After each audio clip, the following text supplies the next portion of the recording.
Financial year 2025-26 खत्म हो गया है एंड अब आपको इस साल का इनकम टैक्स रिटर्न फाइल करना पड़ेगा। अगर आप इंडिविजुअल हो, बिजनेस नहीं करते, तो फिर आपको अपना इनकम टैक्स रिटर्न 31 जुलाई 2026 या फिर उससे पहले फाइल करना पड़ेगा। एंड अगर आप बिजनेस करते हो बट आपका इनकम टैक्स एक्ट में ऑडिट नहीं होता, उस केस में आपको अपना इनकम टैक्स रिटर्न 31 जुलाई की बजाय 31 अगस्त या फिर उससे पहले फाइल करना पड़ेगा।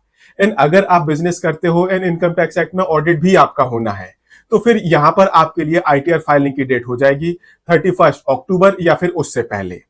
एंड अगर आपके बिजनेस में ट्रांसफर प्राइसिंग एंड उससे रिलेटेड प्रोविजंस एप्लीकेबल होते हैं, आपका टीपी ऑडिट भी होता है, तो उस केस में आपको अपना इनकम टैक्स रिटर्न 30 नवंबर या फिर उससे पहले फाइल करना पड़ेगा। ये कुछ एक डेडलाइंस हैं जो आपके ऊपर एप्लीकेबल हों, अकॉर्डिंगली आपको अपनी प्लानिंग कर लेनी चाहिए। ये वीडियो ड्यू डेट्स के बारे में नहीं है। बेसिकली जब भी आप अपना इनकम टैक्स रिटर्न फाइल करने जाओगे, तो माइंड इट, अपना इनकम टैक्स रिटर्न फाइल करना एक काफी ट्रिकी एक्सरसाइज होता है। यहां पर आपके पास प्रॉपर डॉक्यूमेंटेशन होना चाहिए। बेसिकली आपको अपना इनकम टैक्स रिटर्न फाइल करने से पहले एक इनकम टैक्स रिटर्न की फाइल बना लेनी चाहिए, बिकॉज ये फाइल आपको अभी हेल्प करेगी, आईटीआर फाइल करते टाइम हेल्प करेगी, एंड उसके बाद 4 साल 6 साल या फिर और भी आगे अगर कोई एडवर्स डेवलपमेंट होती है, तो वहां पर भी आपको ये इंफॉर्मेशन एंड ये फाइल काफी हेल्प करने वाली है। तो इस वीडियो में बेसिकली हम लोग डिस्कस करने वाले हैं दैट आपकी इनकम टैक्स रिटर्न की फाइल में क्या क्या इंफॉर्मेशन एंड डॉक्यूमेंट्स होने चाहिए। ये वीडियो इसके बारे में होने वाला है। बट यहां पर मैं आगे चलने से पहले आपको बता दूं, अगर आप बिजनेस करते हो एंड आपके बिजनेस का साइज थोड़ा सा बड़ा है, तो फिर यहां पर आपको एक प्रोफेशनल की हेल्प जरूर लेनी चाहिए, बिकॉज बिजनेस के केस में बहुत सारे कॉम्प्लिकेशंस आ जाते हैं। एंड वहां पर अगर आप अपना income tax return YouTube videos को देखकर फाइल करने बैठोगे, तो हो सकता है आप कोई गलती कर दो एंड उस गलती की आपको काफी बड़ी कीमत चुकानी पड़े। इसके अलावा भी काफी सारे केसेस होते हैं जहां पर आपको प्रोफेशनल की हेल्प तो लेनी ही चाहिए, अदरवाइज आपको फ्यूचर में काफी प्रॉब्लम्स हो सकती है। बट अभी हम बात करते हैं उस इंफॉर्मेशन और डॉक्यूमेंट्स की जो आपकी इनकम टैक्स की फाइल में होने चाहिए। कहीं मत जाइए, चैनल को सब्सक्राइब कर लीजिए। सबसे पहले जब भी आप इस साल की अपनी इनकम टैक्स रिटर्न की फाइल बनाने बैठोगे, तो कुछ एक बेसिक डॉक्यूमेंट्स होते हैं वो आपके पास होने चाहिए, जैसे कि आपका पैन आपकी फाइल में होना चाहिए। आपका पैन आपके आधार से या तो लिंक हो गया होगा, अगर अभी तक लिंक नहीं है तो फिर प्लीज आप उसको लिंक करवा लो, अदरवाइज बहुत सारी प्रॉब्लम्स आ सकती हैं। ये तो हो गया पैन एंड आधार लिंकिंग। इसके अलावा आपकी इनकम टैक्स रिटर्न की फाइल में पिछले साल का पूरा इनकम टैक्स रिटर्न होना चाहिए। उससे रिलेटेड कोई वर्किंग है तो वो भी होनी चाहिए। एंड अगर आपने पिछले सालों से आप कोई क्लॉज कैरी फॉरवर्ड करते आ रहे हो, तो उसकी आपके पास एक प्रॉपर वर्किंग होनी चाहिए। ऐसे ही अगर आपने पिछले सालों से कोई इनकम, उससे रिलेटेड टीडीएस भी आगे कैरी फॉरवर्ड करा है, तो उससे रिलेटेड डॉक्यूमेंट्स भी आपके पास होने चाहिए। एंड इट्स बेटर, अगर आपने पिछले साल से इस साल में कोई इनकम कैरेट फॉरवर्ड करी है, टीडीएस कैरेट फॉरवर्ड करा है, तो उसके रिगार्डिंग एक नोट हो तो ये और भी बेटर है। एंड साथ ही साथ इनकम टैक्स रिटर्न के अलावा एंड उससे रिलेटेड अदर डॉक्यूमेंट्स के अलावा आपके पास अगर कोई 143(1) की इंटीमेशन आई है, आई एम प्रीटी श्योर आई ही होगी, या फिर कोई नोटिस आया है या इस तरह की कोई सिचुएशन है, तो वो भी आपके करंट ईयर की फाइल में होना चाहिए, बिकॉज ये करंट ईयर का इनकम टैक्स रिटर्न फाइल करते टाइम आपको इसकी जरूरत पड़ सकती है। एंड ऐसे ही पिछले साल अगर आपको कोई रिफंड मिला था या फिर आपने कोई बाद में डिमांड पे करी थी, तो उससे रिलेटेड डॉक्यूमेंट्स भी आपकी इनकम टैक्स रिटर्न फाइल में होने चाहिए। ये वो इंफॉर्मेशन डॉक्यूमेंट है जो कि आपके पिछले आईटीआर से रेलेवेंट है। नाउ करंट ईयर की बात करते हैं। एंड यहां पर सबसे पहले आपके पास जितने भी बैंक अकाउंट्स हैं, सबकी बैंक स्टेटमेंट आपके पास एक साथ होनी चाहिए। इसके अलावा अगर आप क्रेडिट कार्ड्स यूज करते हो या फिर इस तरह का और भी कोई पेमेंट मोड यूज करते हो, तो उसकी भी पूरे साल की इंफॉर्मेशन आपके पास होनी चाहिए। जितना पॉसिबल हो सके आप अपनी bank statement, credit card statement को स्क्रूटनाइज कर लो, बिकॉज कहीं ऐसा कुछ तो नहीं है जो कि सिग्निफिकेंट अटेंशन डिमांड करता हो। जैसे कि कई बार क्या होता है, लोग जॉब तो कर रहे होते हैं बट सडनली काफी सारा कैश अपने बैंक अकाउंट में जमा कर देते हैं, इसकी वजह से प्रॉब्लम हो सकती है। इसके रिगार्डिंग आपके फाइल में एक प्रॉपर एक्सप्लेनेशन होनी चाहिए, उसके रिगार्डिंग एक प्रॉपर नोट होने चाहिए। ऐसे ही काफी सारे लोग क्या करते हैं, वो अपने क्रेडिट कार्ड को काफी सारे लोगों को यूज करने देते हैं, फोन खरीद लेते हैं, किसी के ब्याह पर पेमेंट कर देते हैं, ऐसे काफी सारे अलग अलग तरह के ट्रांजैक्शन होते हैं। अगर आपने ऐसा कुछ करा है, तो माइंड डेट हो सकता है आपको फ्यूचर में प्रॉब्लम हो जाए। एंड अगर आप उस पर्टिकुलर चीज को अभी टेक केयर कर लोगे तो फ्यूचर में आपको ज्यादा सरदर्दी नहीं होगी।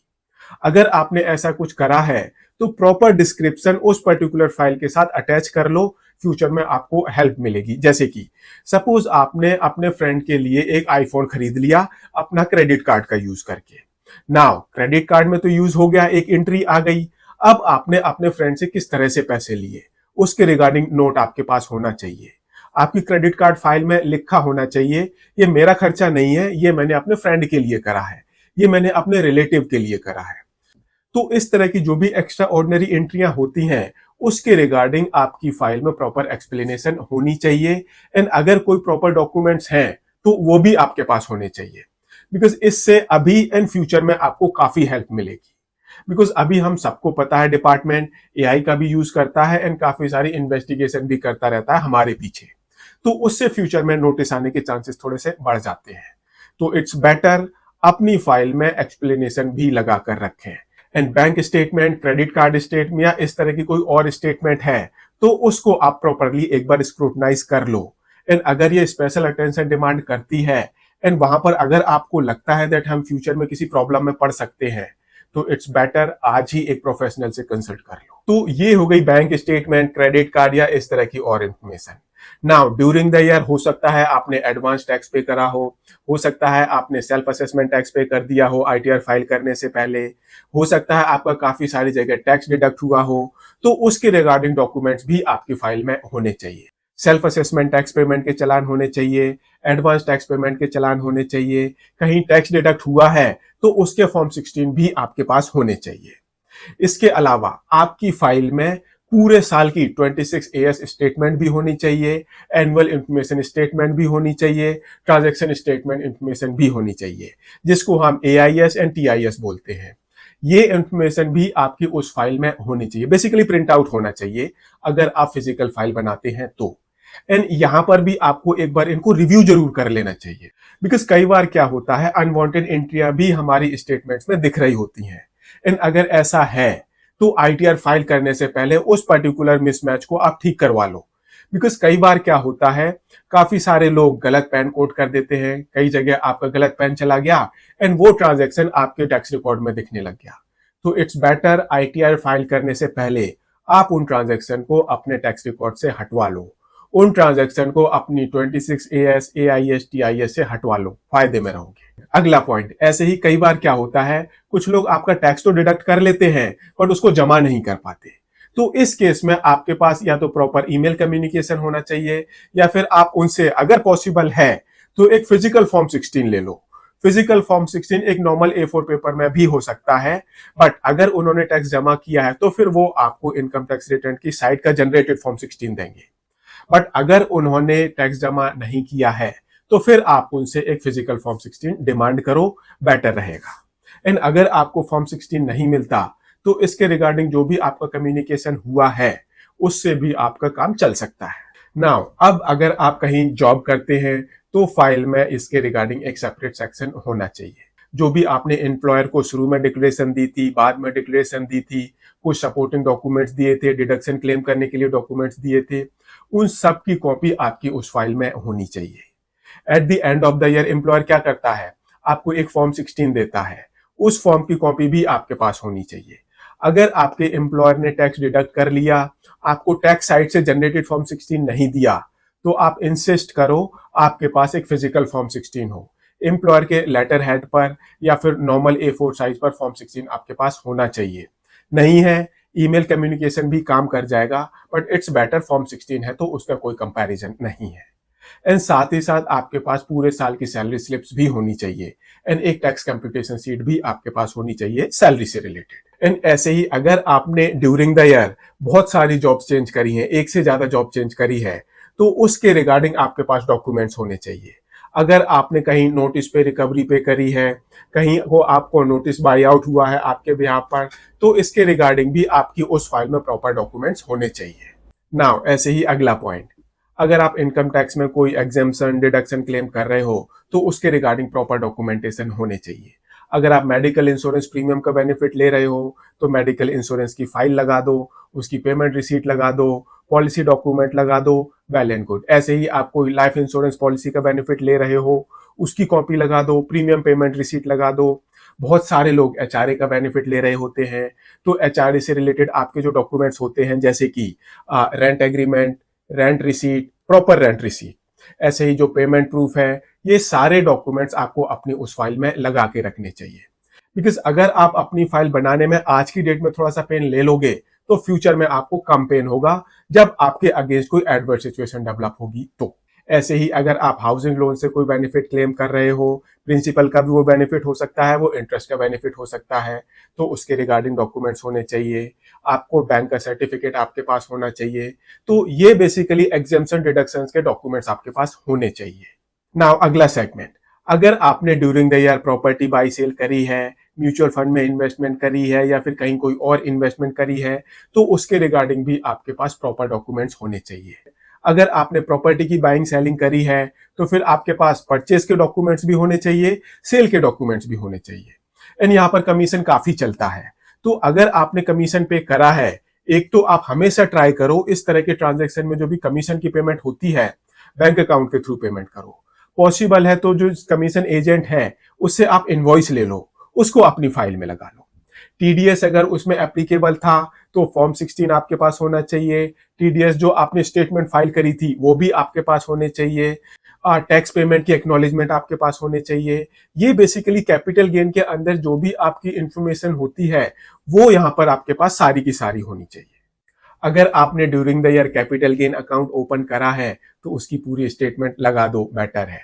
आपने अगर कैपिटल गेन अकाउंट से पैसे विड्रॉ करे हैं, ये आसान काम नहीं होता, यहाँ पर बहुत सारे डॉक्यूमेंट्स क्रिएट हो चुके होते हैं, तो वो डॉक्यूमेंट्स भी आपकी इस फाइल में होने चाहिए। ओरिजिनल नहीं है तो आप फोटोकॉपी लगा लो, बट ये आपको फ्यूचर में काफी ज्यादा हेल्प करने वाला है। ऐसे ही अगर आपके पास रेंट आता है तो माइंड इट, आपके पास रेंट एग्रीमेंट होना चाहिए, आप उस प्रॉपर्टी के ओनर भी हो। अगर ओनर नहीं हो, कोई स्पेशल सिचुएशन है आपकी, तो इसके रिगार्डिंग नोट जरूर होना चाहिए आपके पास। नाउ यहाँ पर बहुत सारे लोग कैश में रेंट लेते हैं, बट अगर वो रेंट 1 लाख रुपए से ज्यादा है तो माइंड इट, आप बहुत बड़ी प्रॉब्लम में आ सकते हो। ऐसे ही कई सारे लोग क्या करते हैं, वो अपना पेन काफी सारे लोगों को दे देते हैं जो उनके टेनेंट्स होते हैं बेसिकली, तो उसका रिकॉर्ड भी आपके पास होना चाहिए। एंड जो भी ये रिकॉर्ड्स हैं, एक बार आप अपनी 26AS, AIS, TIS से भी रिकंसाइल कर लो, बिकॉज कई बार यहाँ पर काफी बड़ा मिसमैच हमको देखने को मिलता है। एंड जब हम ITR फाइल करते हैं, प्रोसेसिंग के बाद फिर प्रॉब्लम क्रिएट हो जाती है। नाउ इसके अलावा अगर आप शेयर ट्रेडिंग करते हो, FNO ट्रेडिंग करते हो, तो यहाँ पर तो मैं आपको सजेस्ट करूंगा जितना पॉसिबल हो सके किसी प्रोफेशनल की हेल्प लो, बिकॉज आप अपने आप अगर ये करने बैठोगे, अपने आप ITR फाइल करने बैठोगे, तो यहाँ पर आप गलती कर दोगे, इसके चांसेस थोड़े से ज्यादा है। तो अगर आप शेयर मार्केट में डील करते हो, शेयर ट्रेडिंग करते हो, FNO ट्रेडिंग करते हो, वॉल्यूम काफी ज्यादा है, इट्स बेटर आप एक प्रोफेशनल की हेल्प ले लो, फायदे में रहोगे। एंड अगर आप ऐसा नहीं करना चाहते तो फिर उसके रिगार्डिंग जो कॉन्ट्रैक्ट नोट्स होते हैं, जो भी ये ब्रोकर आपको स्टेटमेंट देता है, PNL स्टेटमेंट देता है, ट्रांजैक्शन समरी देता है, होल्डिंग स्टेटमेंट देता है, ये सारी की सारी इंफॉर्मेशन आपकी उस फाइल में होनी चाहिए, इंक्लूडिंग इनकम एंड लॉस की कैलकुलेशन, बिकॉज ये भी काफी इंपैक्टफुल होता है आपका ITR फाइल करते टाइम। सो ये कुछ एक इंफॉर्मेशन है जो आपकी इनकम टैक्स रिटर्न की फाइल में जरूर होने चाहिए।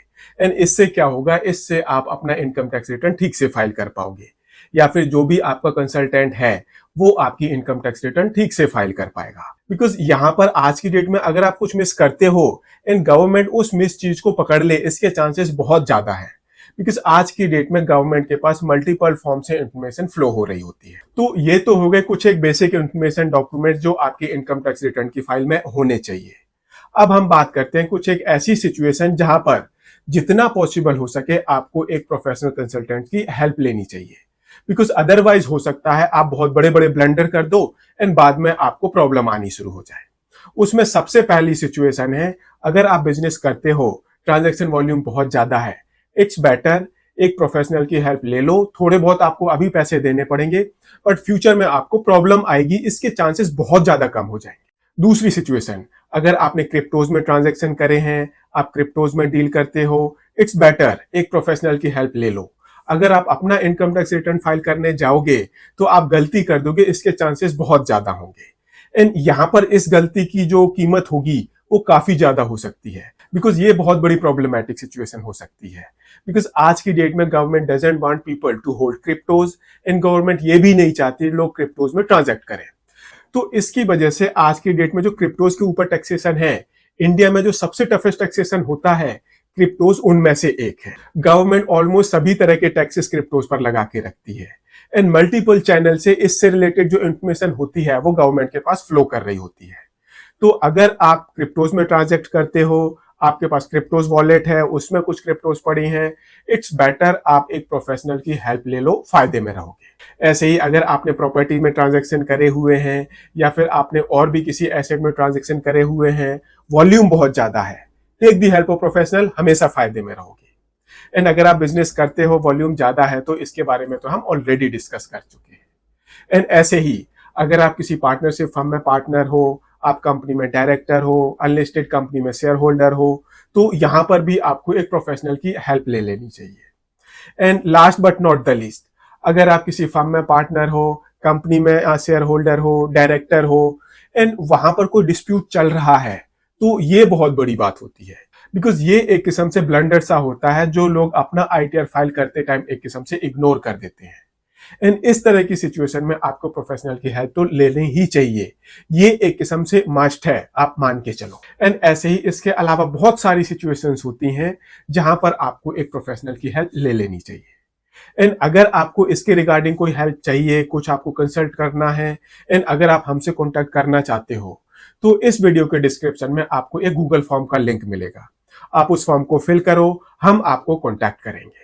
एंड इसी तरह के और भी काफी सारे वीडियोस फ्यूचर में आने वाले हैं, so stay connected and subscribe to the channel. Thank you very much.